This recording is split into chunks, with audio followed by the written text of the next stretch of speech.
Hello, welcome to my channel Jajabor Sumon. Today we are talking about a very senior journalist from Dubai. His name is Leslie Wilson.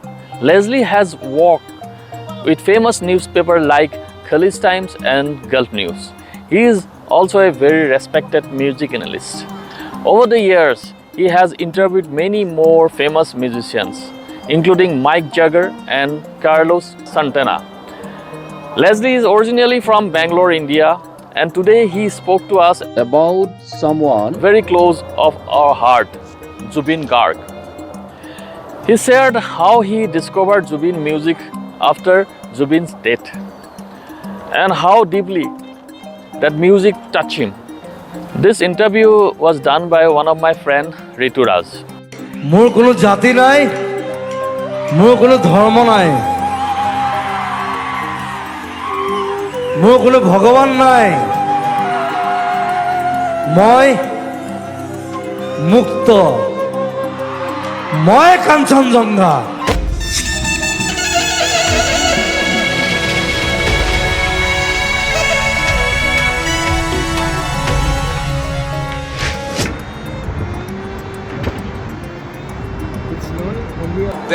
Welcome to Sumonda's YouTube channel, Jajabor Sumon. Hello, Sumanda. First and foremost, thank you for having me on the program.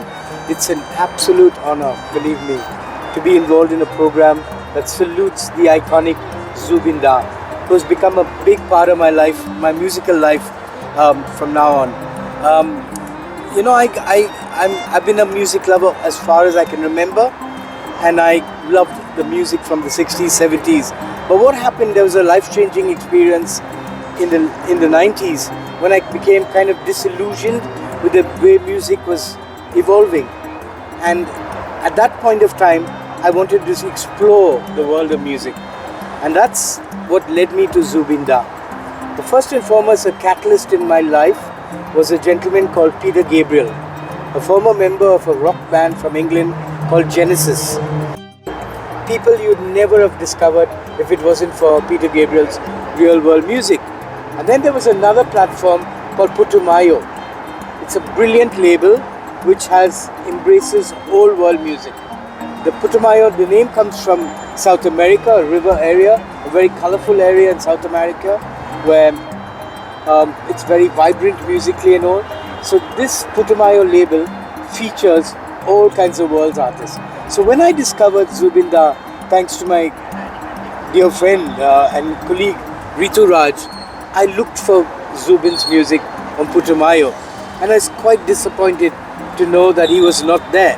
There were many musicians, Nusrat Fateh Ali Khan, etc., Ravi Shankar, but no Zubeen Da. So I was hugely disappointed because I thought this is a larger than life figure. He's an extremely talented musician, a very unique musician, which I always think of. I've never shared this with anyone, but there's a famous singer I like called Joan Baez, who was once the girlfriend of Bob Dylan. She once said, music is not about entertainment. Music is a weapon, a voice for freedom. And I think that's what Zubeen Da stands for. He's a voice for freedom and a weapon for engagement with the people. And I can see why he didn't commercialize, because a man who wants his artistry more than commercialism is the best musician you could ever find in the world. And that's why he stayed true to his roots, stayed in Assam and produced some of the most magical music that anyone could ever imagine. Mixing folk, blending genres. He did it seamlessly, naturally. He was definitely a talent blessed by God. Very beautifully put, Leslie, about the influences, the musical influences that you had as a young teenager growing up, different musical experiences and different musical icons that you were exposed to. Zubeen, I was curious after his death because, we all knew in Assam how big he was, always knew. But after the death, only certain things became more profound.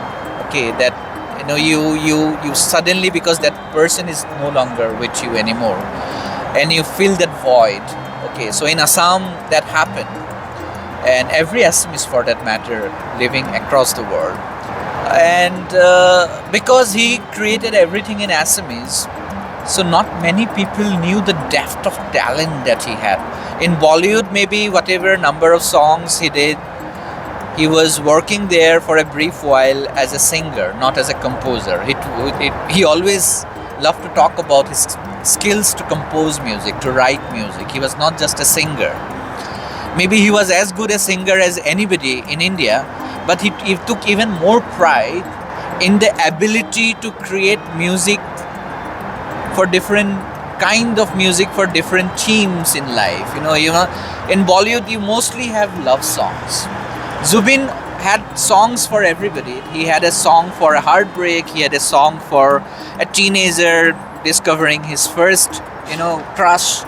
So he had a song for social themes. He had a song for human causes, and he wrote music as well. I mean, he wrote most of his classics were written by himself. Amazingly beautiful lyrics. Some of the lyrics actually feels like a work of art. Evocative, yeah. Yeah, very evocative, rightly said. And the style of composition was something that was truly different from anything that we have ever heard in Assam. Okay, Yes, it was the style of composing was extremely beautiful, refreshing.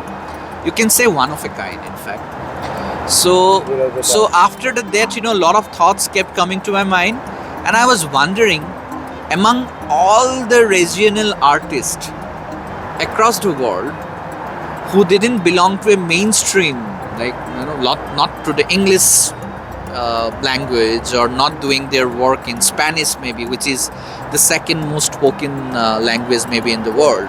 That's why you have so many famous iconic Spanish musicians who are known across the world, because it's a very common language in a lot of countries. So I was wondering, where would Zubeen rank? I'm not thinking India that time. I was thinking at the world level.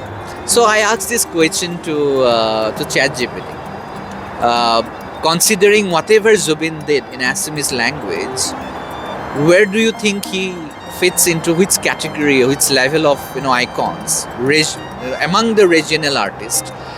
And the ChatGPT response was very, very comprehensive. As you know, within a few seconds the whole list came up with a proper analysis of why they were putting Zubeen at the top tier of the greatest regional icons of the world, not just from India, across the world.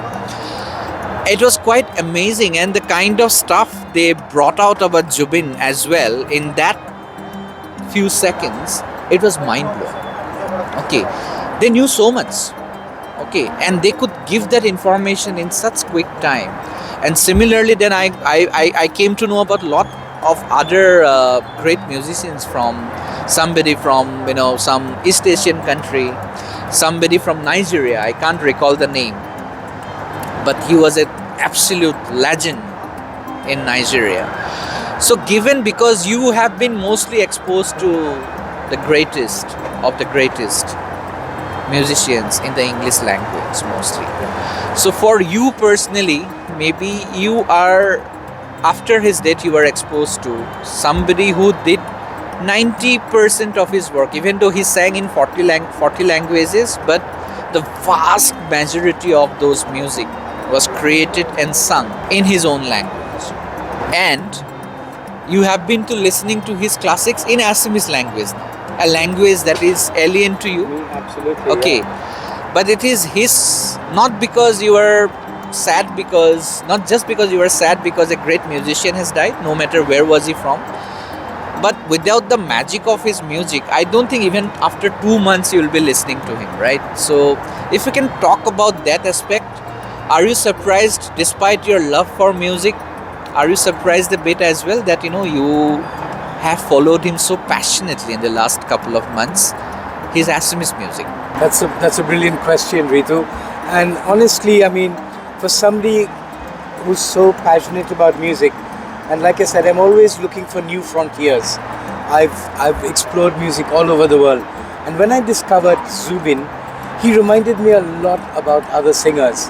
I can just name a few: Cat Stevens, who's Yusuf Islam, possibly Woody Guthrie, one of the greatest folk singers ever, a gentleman called Leonard Cohen, a brilliant singer. And I'd like to use one of Leonard Cohen's quotes as well, which I think works in favor of Zubeen.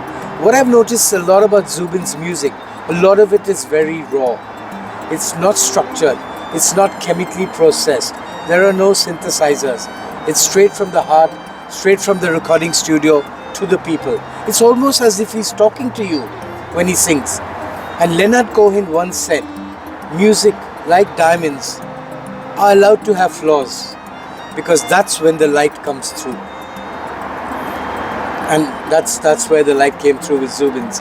But honestly, I mean, I'm disappointed to some extent in myself that I didn't discover this magical talent earlier in my life. I mean, it's better late than never, as I say, but my life has been enriched with so many great music. I've got about 6,000 albums myself. I've got about 100,000 songs downloaded on my iPod. But Zubeen Da was not in that list until now. Thank you for that, Ritu. And really, thank you, Assam. I mean, I live far away from, I'm from Bangalore, very far away from Assam. We are culturally miles apart. But I've always known that Assam is a very fun-loving, warm country. Besides the brilliant tea that you drink and the strongest tea, after the Kenyan tea, I think Assamese tea has a big punch in it. And of course, the one horn rhino, and now of course Zubeen Da. He's an icon that's going to live forever in the hearts of Assam. I won't be surprised if there will be statues erected about him all over Assam as soon as possible. You spoke about the music that reminded you of some of those great musicians, like. But maybe nowhere in the world, in the history of mankind, have we seen the aftermath of a public figure's death. Okay, where every household in Assam has gone into depression, and people have gone back to their normal life because the life goes on. Obviously, it must go on. But somehow, nobody seems to have overcome that sense of loss. Yes, huge loss. Okay, it's not almost, it's like, I'm sure this pain that people are feeling right now, the fire that still is burning in that, that in the hearts, it's as bad and as disturbing as when somebody loses his son or somebody loses his brother. And people are still mourning, and I don't know how they can overcome this sense of pain, and people are still in thousands every day going to his cremation site, and people of all religion, no matter you follow Buddhism, you follow Hinduism, you follow Christianity, you follow Islam, you can be Sikh, but in Assam right now, you are just a Zubeen fan. Whatever reason, for his music, for the countless acts of humanity that he did, giving away almost every penny that he had on him to people who needed that money. He was involved in a lot of social causes, played football matches in far-flung places of the state to raise money for flood victims. Played 90 minutes, by the way. Wow. He was a big Argentina and Maradona fan. And when he spoke about football, when he spoke about Maradona, I can tell you that he can speak better than, and the knowledge that he had, than most sports journalists that I know. Okay, he read a lot. He was a college dropout who was very well read, and that reflected in his music as well. And very unique way of connecting with people. I think I told you this. He was the superstar in Assam. In terms of his stardom, he was no less than a Shah Rukh Khan, what Shah Rukh Khan is for the entire India. For Assam, he was probably even bigger than that. Okay, but yet, we are right now, in Tim Hortons. He didn't like to go to these fancy places. He would go to a street food stall, Yeah. to have his snacks, to have his tea, and you will I've seen see videos of people that. passing by, and he will be sitting on a worn out bench. Yeah. He will eating just like anybody, like a random person, and you will see people passing by, people stopping, taking selfies, or like this, or people taking a picture, Yeah. because he was Zubeen Garg. But at times you felt that did he know that who he was? Probably he didn't, and maybe that was the reason why he connected.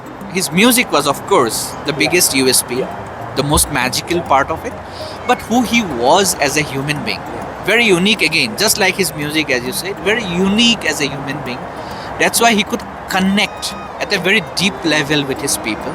I don't think no Assamese in the history. I mean, probably in terms of sheer musical genius, probably nobody would ever come close to Bhupen Hazarika. But I don't think even he pulled the deepest strings in the Assamese heart, quite like Zubeen did.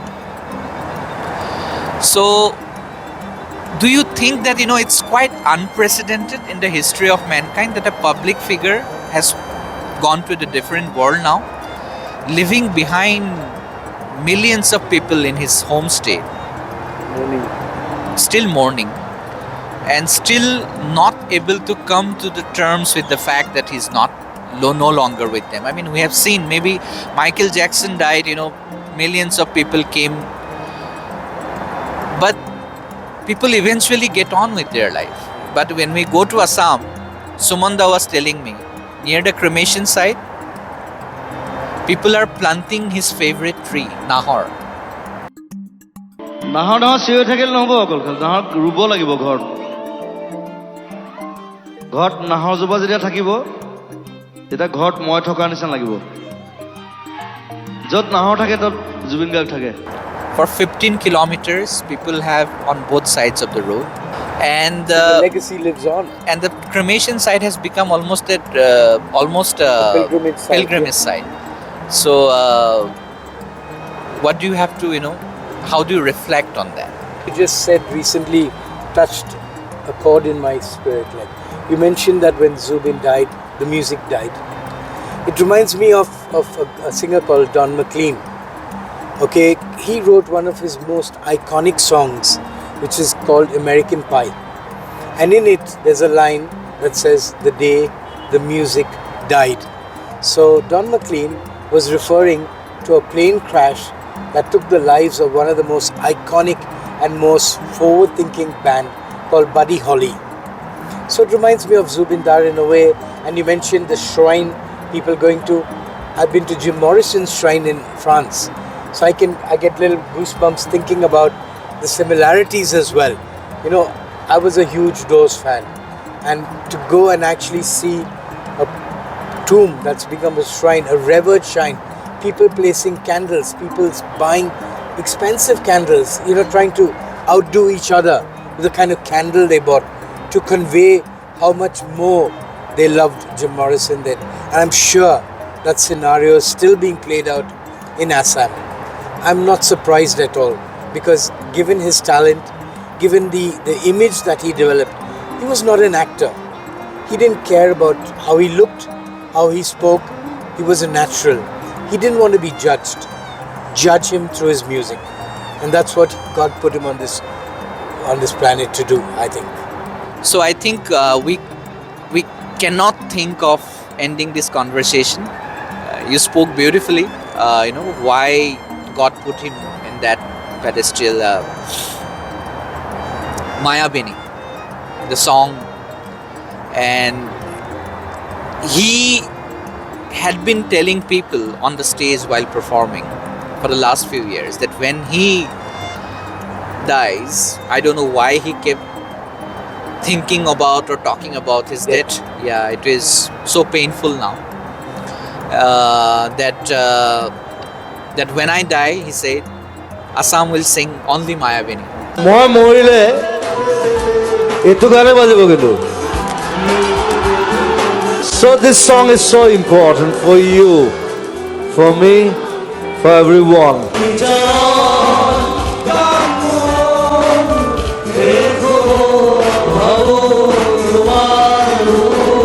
7 days, and Assam will be, everything will be shut down for 7 days. লতা মঙ্গেশকাৰ মৰিলে কিবা এটা কৰিলে তাহাঁতি নাই কৰা ৰাজেশ খান্না মৰিছে এটা news এটা ওলাইছে ৰাজেশ খান্না ডাইড মোৰ তাত ৰজা নাই মই চা মই অসমত যদি মই মৰোঁ এসপ্তাহ বন্ধ হৈ যাব I live like that. You speak about some of the greatest songs that has ever been created by Bob Dylan, by Bob Marley, by Pink Floyd, by Stairway to Heaven. Then you can name it, right? Zubeen's Mayabini. It has become an anthem in Assam. It has become a prayer in Assam. Even at the funeral site, when the last rites were performed, it still gives me goosebumps. Thousands of people in the cremation site singing that song, included the chief minister of the state as well. And now everywhere you go, people outside of Assam is also talking about that song. What is that song? People are now getting mesmerized by that song. So, and I think that's one of the songs that also brings out the versatility in his singing style as well. So, because I know I am asking you this question because you have been listening to it quite a lot. You have been exploring different cover versions of Mayabini, AI versions of Mayabini. And you admitted that this is one of the greatest songs you have ever listened to in your life. So tell our viewers about this. I would rank Mayabini Rati Bukut, if I'm pronouncing it correctly, as one of the 10 best songs I've ever heard in my life. And what I like about that song, I know it's a song of despair, it's a song of longing, it's a song of searching, and of course deep down inside it's a song of love. And what I like about is the scales Zubeen can climb. In music they say there are 8 scales, and it's very hard for any artist to scale 8 scales in music. Perhaps one of the most famous singers who does it is a woman called Roberta Flack, who sang a song, Killing Me Softly, with his song. So she could scale 8 octaves. And I think with my little knowledge about music, Zubeen scales 6 octaves, which is massive. 6 octaves. And I like the way it's done seamlessly. Normally you wait for the music to peak, but he allows the music to peak and hit you with the very second line that he sings. And then of course with the chorus, he takes you to heaven. And just as soon as you reach the clouds and you wonder where you are, where's this world we are in, he drops you like a soft petal. And it's so amazing. You're enveloped in this world of emotion that Zubeen is trying to convey, and he does it like an absolute virtuoso. I mean, John Lennon wrote Imagine, and that's a song that touched millions of hearts, and I'm sure Mayabini is being listened to all over the world as we speak, and it's touching millions of hearts as well. It was truly beautiful conversation. What amazed me the most was that Leslie listened to Zubeen's songs every single day. Even though he doesn't not understand the Assamese language, still he feels the soul of the music. Slowly he is learning more and more about Zubeen's greatness. Not just a musician, but also a human being. This is the real power of music, and this is the power of true artists, like our own Zubeen Garg. Thank you, Leslie, and It's a pleasure. it's a really nice video would be, and I'm so happy. Yeah, absolutely. I think this is a fantastic initiative to be, so moved by an artist's death. So I encourage everybody anywhere in the world. Now the world is, as they said, the world is flat. So please follow and subscribe to this channel and like the video, like we're all going to do. I'm going to go home and do it as soon as I can. Excellent. Thank you very much. And just say Jai Zubinda. Joy Zubinda. I love you, man. Joy I Akom. Thank you very much.